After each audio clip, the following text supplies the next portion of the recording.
बरं, आरक्षण या शब्दाचा अर्थ लोकांनी काय लावलाय महाराज? फक्त नोकरी. आणि ती कोणून द्यायची? पहिली ते चौथीला 4 पोर आहेत आणि 2 गुरुजी आहेत. तेच एक्स्ट्रा झाले. निम्या कंपन्या बंद झाल्या. एका बँकेला 4 माणसं लागत होती. एक कॉम्प्युटरमुळे एकच माणूस पैसे देतोय बिन, काढतोय बिन, शिटाय देतो. एका शाळेला 3 क्लर्क लागायचे. एक कॉम्प्युटर आलं, शिपाई घरी, क्लर्क घरी. नोकऱ्या द्यायच्या कुठं? इथून पुढच्या सगळ्या लोकांना पाया पडून सांगतो, तरुण पोरांना, जास्त शिक्षणात आयुष्य वाया घालण्यापेक्षा व्यावसायिक शिक्षण घ्या आणि तरुण कमी आयुष्यामध्ये चांगला दर्जेदार जगा.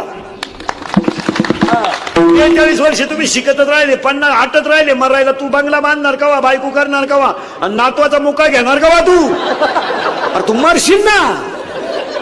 बावळ्याचा बाजार करीत बसले तुम्ही, नुसते शिकतच राहिले. शिकू नका. इथून पुढच्या कालावधीमध्ये डिग्री सर्टिफिकेट घेण्यापेक्षा